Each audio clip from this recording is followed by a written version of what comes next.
ہوا کہ کم از کم جو بلوچستان کی اس وقت ایک برننگ ایشو ہے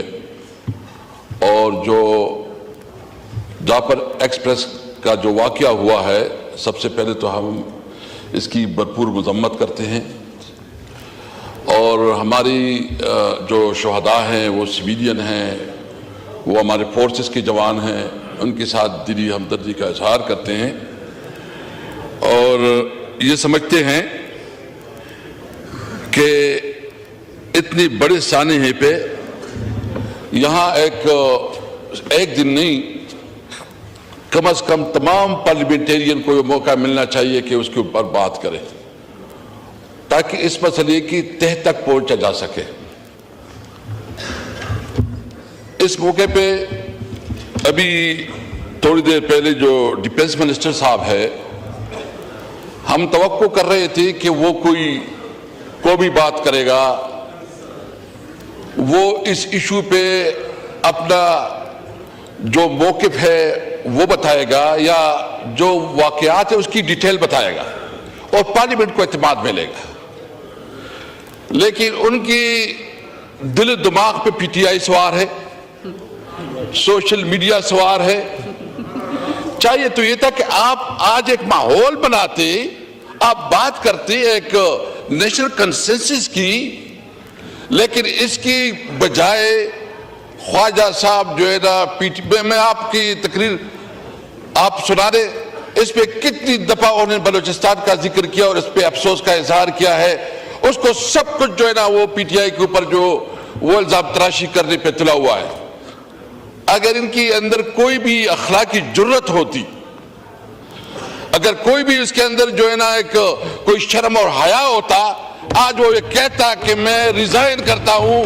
اور میں جو کم از کم یہ بدترین سیکیورٹی فیلیور ہے، یہ انٹیلیجنس فیلیور ہے۔ دیکھیں ہم سب پاکستانی ہیں، ہم کسی طور پر اس قسم کے واقعات کی ہر لحاظ سے مذمت کرتے ہیں اور سمجھتے ہیں کہ سب سے پہلے ضرورت اس بات کی ہے کہ اس کی پالیسی کو جو ہے ریویزٹ کیا جائے۔ آپ نے سب سے پہلے دیکھنا ہے کہ آپ کی اس وقت جو ملک میں دہشت گردی کا، جو ملک میں اس وقت جو خاص کر ہم امن و امان کی صورتحال ہے، اس کی بنیاد کیا ہے؟ جب ملک میں قانون نہ ہو، جب ملک میں آئین نہ ہو، جب کسی اداروں کا احترام اور رسپیکٹ نہ ہو، جب پارلیمنٹ جو ہے نا صرف ایک برائے نام پارلیمنٹ بن جائے، اور وہ پارلیمنٹ جناب چیئرمین، وہ پارلیمنٹ ہم سمجھتے ہیں کہ اس وقت اگر بلوچستان اسمبلی میں یا نیشنل اسمبلی میں جو نمائندگی ہے وہ عوام کی نمائندے نہیں ہے، وہ فارم 47 کے نمائندے، وہ عوام کے نمائندے نہیں ہے۔ جب آپ اپنے اصلی نمائندگان کو آپ ان کو جیلوں میں ڈالیں، آپ اس کو پارلیمنٹ سے باہر رکھیں اور ان لوگوں کو پارلیمنٹ میں رکھیں جس کا عوام کے ساتھ کوئی تعلق نہیں، تو یہ بتاؤ وہ ملک کو کیسے چلائے گی؟ وہاں پالیسیاں کیا پالیسی ہوں گی؟ کیونکہ اس وقت سب سے پہلی جو کہ ایک فراڈ الیکشن ہوا ہے، ایک جعلی طریقے سے جو ہے اسمبلی وجود میں لائی گئی ہے اور وہ لوگ اسمبلی میں بیٹھے ہیں جس کے پاس حق نہیں ہے کوئی اسمبلی میں بیٹھے، اس کے پاس حق نہیں ہے کہ وہ حکومت بنائیں، وہ عوام کے نمائندے نہیں ہیں۔ ہم سمجھتے ہیں اس لیے کہ اس پارلیمنٹ میں اس وقت وہ قوت، وہ طاقت نہیں ہے کہ عوام کی نمائندگی کرے، اس لیے ہم نے مطالبہ کیا کہ فوری طور پر ری الیکشن کروائے جائے، فیئر فری الیکشن ہو اور صحیح عوام کی نمائندگی جو ہے اس کو موقع دیا جائے اور پارلیمنٹ کو تب طاقت مل سکتی ہے۔ آپ دیکھیں کہ بلوچستان کی ایشوز کیا ہیں، آپ نے کبھی ادھر جو ہے نا اگر آپ اس کو اپنی نمائندگی نہیں دیتی، آپ اس کے حقوق نہیں دیتی، آپ اختر مینگل جیسے ایک پاکستان اور آئین کے اوپر یقین رکھنے والے کے اوپر ان کی پوری پارٹی کے اوپر پرچے کرے، 1700 لوگوں کے اوپر پرچہ ہوا، لوگوں کو گرفتار کیا گیا۔ ہمارا عادل بادئی جو ایم این اے ہے یہاں سے بیٹھا ہوا ہے ادھر، اس کے گھر پہ چاپے پڑ رہے ہیں، اور پولیس اور انتظامیہ اس پہ لگے ہوئے کہ کیسی پی ٹی آئی کو توڑے، کیسی پی ٹی آئی کو کمزور کرے، اور اس کی جو اصل کام ہے کہ وہ سیکیورٹی دے، تحفظ دے، امن قائم کرے، اس پہ مکمل طور پر ناکام ہے۔ تو اس موقع پہ پی ٹی آئی سمجھتی ہے کہ اس وقت یہ سب معاملات جو ہو رہے ہیں یہ انکانسٹیٹیوشنل کردار کی وجہ سے ہو رہے ہیں۔ ملک میں نہ کوئی آئین رہا، ملک میں نہ کوئی آئین رہا، نہ کوئی قانون رہا، نہ کسی اداروں کے کوئی رسپیکٹ ہے۔ ابھی آپ دیکھ رہے ہیں کہ اس وقت جو بے روزگاری بڑھتی جا رہی ہے، آپ کے تعلقات ایران کے ساتھ، جو آپ کے خارجہ پالیسی ہے، آپ نے اپنے خارجہ پالیسی کو ریوزٹ کرنا ہوگا۔ آپ کی ایران کے ساتھ تعلقات خوشگوار نہیں، آپ نے افغانستان کے ساتھ جو تعلقات بنائے اور جس طرح وہاں ٹریٹمنٹ ہو رہی ہے وہ انتہائی افسوسناک ہے۔ آپ کو بالکل آپ کو کنسرن ہے، آپ کی ایشوز ہیں، آپ سمجھتے ہیں کہ یہ ٹھیک نہیں ہو رہا، ہماری بھی کنسرن ہے بہت چیزوں پہ، لیکن اس کے لیے آپ کے پاس ڈپلومیٹک چینل موجود ہیں۔ آپ ڈپلومیٹک چینل کو استعمال کریں، اپنے دوست ممالک کو استعمال کریں، تاکہ یہ جو اس وقت جو صورتحال چل رہا ہے اس کے مذاکرات سے ٹیبل کے اوپر اس کے معاملات کو حل کیا جائے، نہ کہ آپ نے جو ہے نا پہلی دفعہ یہ ہوا ہے کہ اس وقت جو بارڈر پہ، افغانستان کے بارڈر پہ اور خاص کر ترکمن علاقوں پہ لڑائی چل رہی ہے،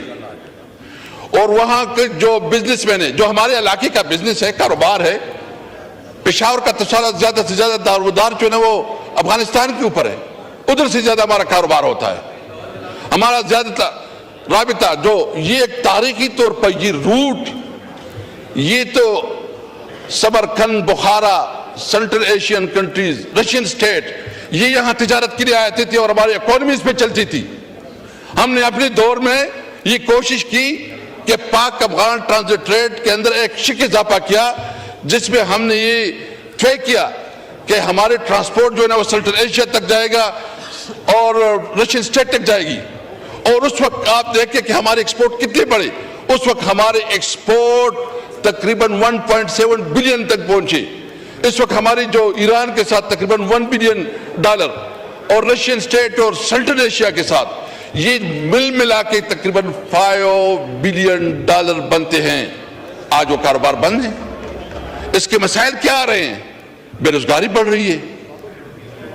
مایوسی بڑھ رہی ہے، نوجوانوں میں ناامیدی بڑھ رہی ہے۔ آپ اب اگر ان علاقے کے لوگوں کے روزگار بھی چھینے اور پھر آپ یہ کہیں کہ بھائی روٹ کازز یہ ہیں کہ آپ کے جو بارڈرز ہیں اس کا احترام کرے اور جو معاملات ہیں وہ مذاکرات پہ حل کرے۔ جناب چیئرمین، اس وقت سب سے بڑا مسئلہ وہ سیکیورٹی، خاص کر جو ہے نا یہ دو صوبوں میں اور بلوچستان، جو ہمارا فاٹا ایریا جو مرج ایریا ہے، اور اس پارلیمنٹ بھی کمٹمنٹ کی تھی، اور 18 امینڈمنٹ کے بعد جو کہ ایک ایگریمنٹ ہوا تھا فاٹا کے ساتھ کہ 1000 بلین روپیز جو وہاں کی ڈیولپمنٹ پہ لگائے جائیں گے۔ آپ رپورٹ منگوا کے دیکھیں اس وقت کتنی جو ہے نا ادھر ڈیولپمنٹ ہوئی، کتنا پیسے ادھر استعمال ہوا ہے۔ آپ جان بوجھ کر چھوٹی صوبوں کو جو ہے نا محروم رکھ رہے ہیں، آپ جان بوجھ کر جو ہے نا اس کو اس طرف دھکیل رہے ہیں کہ خدا نخواہ پاکستان کے خلاف وہ کام کرے۔ اور آج خواجہ صاحب جو ہے نا ڈیفنس منسٹر ہیں، وہ جس طرح بیانیہ بیان کر رہا ہے کہ سب کچھ پی ٹی آئی کی وجہ سے ہو رہا ہے، یہ سب کچھ تمہاری نااہلی کی وجہ سے ہو رہا ہے، تمہارے اندر وہ کیپیسٹی نہیں ہے، تمہارے اندر وہ صلاحیت نہیں ہے۔ چاہیے تو یہ کہ اس معاملے پہ ہم کسی طور پر، ہمارے لیے سب سے پہلے پاکستان ہے، ہم اپنے اداروں کو مضبوط دیکھنا چاہتے ہیں، ہمیں ایک مضبوط پاکستان،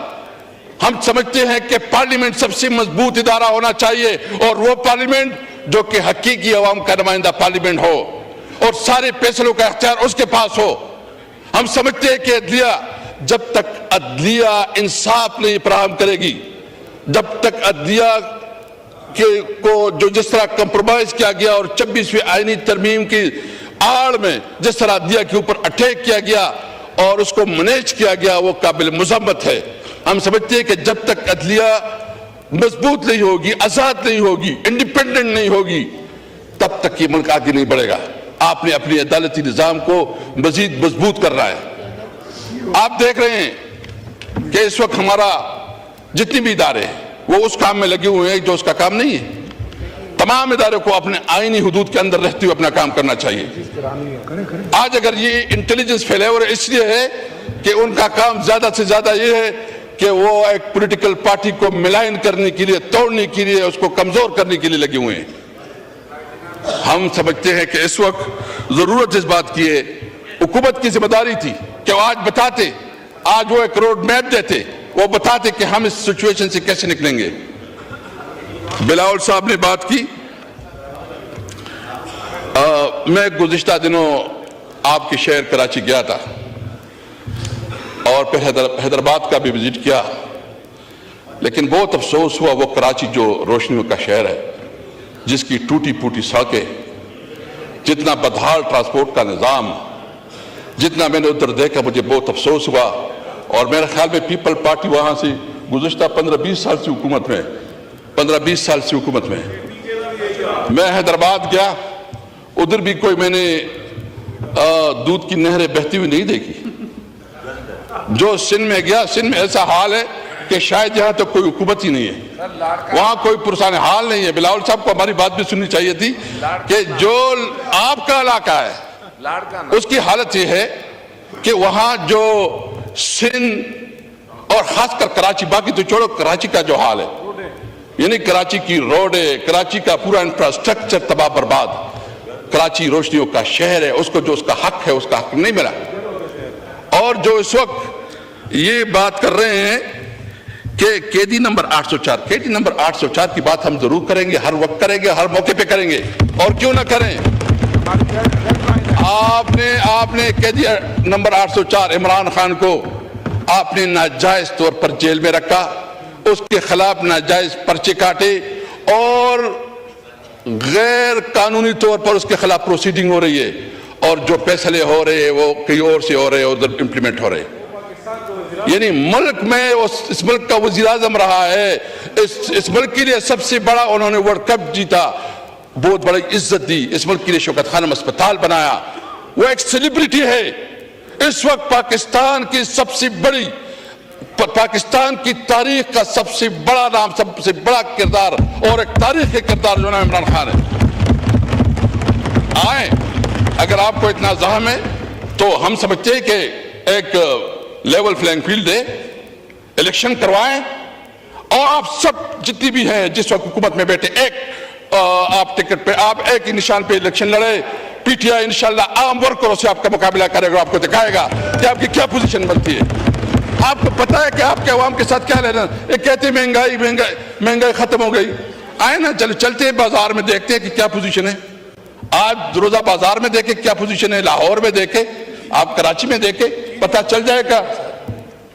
چینی کی جتنی بھی ہے سب تمام چیزیں آپ بازار میں, یہاں وہی باتیں ہوتی ہیں. اس لیے میرا مطالبہ ہے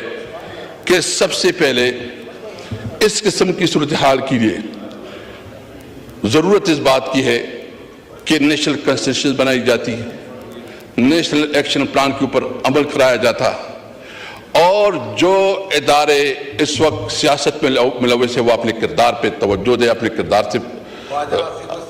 اور خواجہ صاحب کا میں نے کہہ دیا اگر اس کے اندر کوئی بھی شرم حیا ہو تو اس کو جو ہے استعفا دینی چاہیے. اور چلا گیا اور اس کی ساری تقریر وہ بغض اور حسد کی بنیاد پہ وہ ساری تقریر کر رہا تھا. میں ایک اور پوائنٹ کی طرف جو ہے نا جناب چیئرمین توجہ دلانا چاہتا ہوں. اس وقت جو ہے ایک اور بھی فیصلہ ہوا ہے کہ جو افغان مہاجرین ہیں ان کے خلاف جو ہے نا ایک کریک ڈاؤن یا اس کو نکالنے کا ایک عمل شروع کیا جا رہا ہے. ہم سمجھتے ہیں کہ جتنی بھی اللیگل امیگرینٹس ہیں وہ جس بھی ملک سے تعلق رکھتے ہیں بے شک ان کے خلاف جو ہے نا جو قانون کے مطابق عمل ہونا چاہیے وہ ہونا چاہیے. لیکن یہ مسلسل اس طرح ایک کمپین شروع ہو جاتی ہے اور پولیس والوں کے جو ہے نا وارے نعارے ہو جاتے ہیں. یہاں بیچارے جو ہے نا وہاں ایک جنگ زدہ ملک ہے, ایک طرف آپ اس طرح کی حرکتوں سے آپ وہاں ایک مستقل دشمن بنا رہے ہیں. آپ بے شک جو بھی قانون کے اندر ہے جو بھی رولز کے مطابق آپ کریں, لیکن اگر کوئی اس قسم کا کمپین بنایا جاتا ہے کہ جو انٹرنیشنل قانون کی خلاف ورزی ہو، پاکستان کی قانون کی خلاف ورزی ہو، تو ہم اس کی بھرپور طریقے سے جو مذمت کریں گے. اور ہم سمجھتے ہیں کہ اس معاملے میں تمام سٹیک ہولڈر کو، اور خاص کر جو بلوچستان اور کے پی کے کی جو حکومت ہے، ان کو آن بورڈ رکھا جائے. یہ جو بہت ضروری ہے، کیونکہ یہ آپ ایک نیا، ایک طرف تو آپ کی ویسی بھی حالت جنگ میں ہے، لیکن آپ ایک نیا ایشو ایسا کر رہے ہیں کہ خاص کر جس صوبے سے ہمارا تعلق ہے تو وہاں تو جینا حرام ہو جائے گا، وہاں تو ہم ایک آگ میں پھینک رہے ہیں. آپ اگر کوئی انلافل کام کریں گے، انلیگل کام کریں گے، تو پھر تو اس کے اثرات ہم بھی بھگتیں گے. ہم ایک مضبوط پاکستان دیکھنا چاہتے ہیں،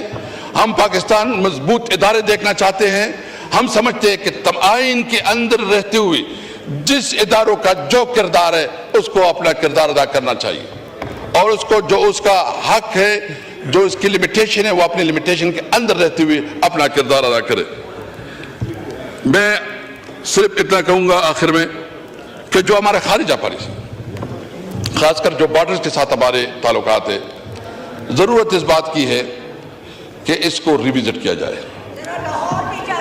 اور اس میں لاہور تو ماشاءاللہ ہم نے دیکھا ہے، اور لاہور کی بھی حالت ہم نے دیکھی ہے، وہ بھی ہمیں معلوم ہے، وہ ہماری حکومت میں بہتر بن گیا تھا. No cross talk, please. I won't allow the cross talk, please. اس وقت لاہور صرف دیکھا نہیں ہے، جیتا بھی ہے. اس وقت جو ہے علی نا، محمد خان صاحب، اس وقت اگر آپ بھی اس طرح کریں گے تو پھر کون آئے گا؟ اس وقت جناب چیئرمین، اس وقت جو امن و امان کی صورتحال بلوچستان اور آپ کی صوبے سندھ میں بھی جو کچی کے ڈاکوؤں کا راج ہے، اور کچی کے ڈاکوؤں سے لوگ تنگ ہے، اور پنجاب میں بھی جو کچی کے ڈاکو ہے، اس کے لیے ایک کلیکٹیو ڈیسیجن کرنا چاہیے. اور صحیح معنوں میں ضرورت اس بات کی ہے کہ اس کے لیے نیشنل کنسنسس پیدا کی جائے. پاکستان زندہ باد.